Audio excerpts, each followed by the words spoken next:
Echoes and Struggle presents The Intern Who Stole and Stayed to Repay. Episode 1. The Mistake. My name is Sir Nicholas Bassa. Let's tell a story. Eli Turner wasn't a thief. At least, that's what he told himself the night it happened. He was 24, broke, exhausted, and one bad week away from giving up his dream. The kind of dream that looked good on paper but hurt to live through. An unpaid internship at a sleek downtown marketing firm that talked more about culture than payroll. Every morning, Eli would press his only ironed shirt, lace his faded shoes, and whisper into the bathroom mirror, "Just a few more weeks. Then they'll see my worth." But worth didn't pay rent. And that night, when the lights hummed low in the office and his stomach echoed emptiness, desperation started whispering louder than reason. The office was nearly empty. Monitors glowed in the dark like quiet witnesses. Eli sat at his desk, scrolling through spreadsheets, rows and numbers blurring into one thought: everyone else got reimbursed. Why not me? He opened the company expense file. Next to his name, $0. Next to others, approved. His throat tightened.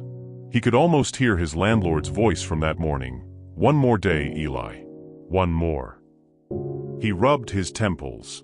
His cursor hovered over a vendor payment portal. And then he whispered, not out loud, but enough for his heart to hear, "Just this once. I'll repay it next week." A few clicks. A transfer. $230. And just like that, the screen blinked, "Transfer successful." That sound, that single ping, would haunt him for weeks. If you've ever made one small mistake that changed everything, stay till the end. This story might just hit home.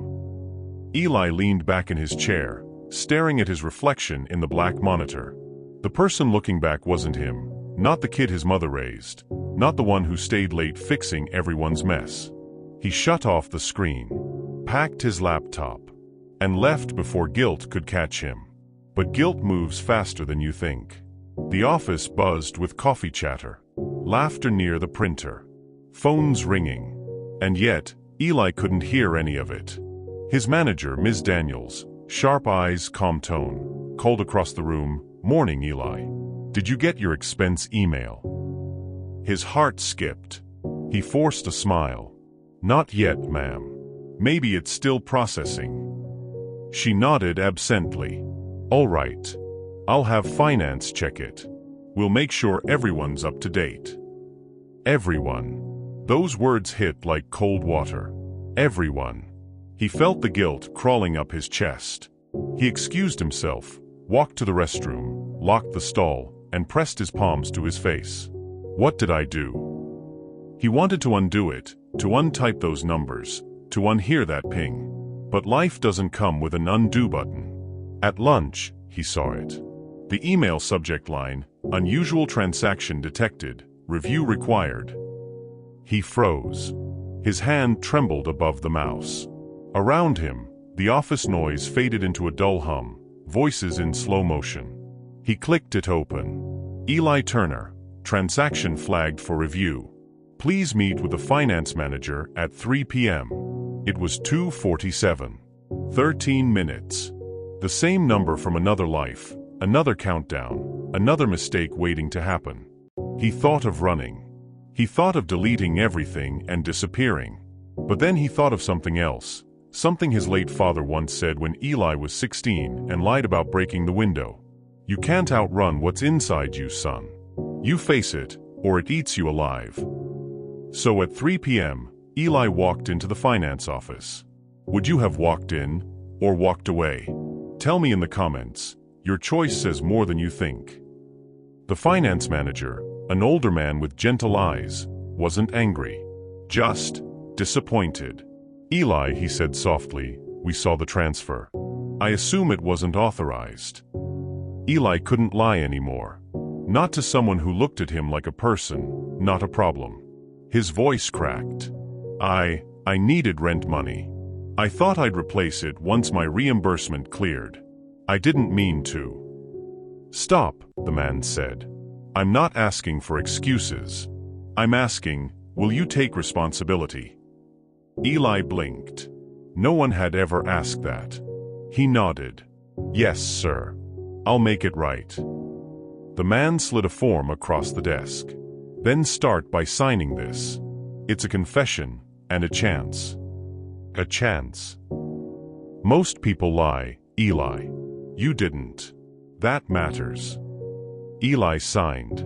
His hands shook, but somehow it felt like release. When he left the office, he expected whispers. But what followed was silence. No one looked at him differently. Not yet. Eli stayed late again, not because he had to, but because he couldn't go home. He opened a fresh document, titled Repayment Plan.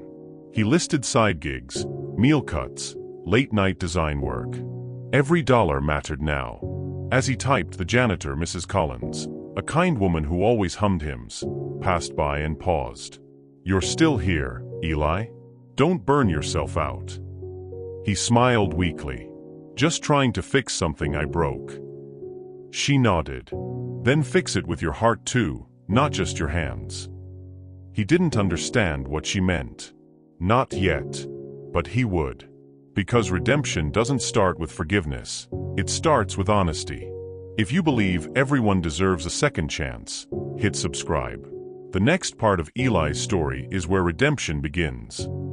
2 days later, Ms. Daniels called him in. She didn't fire him.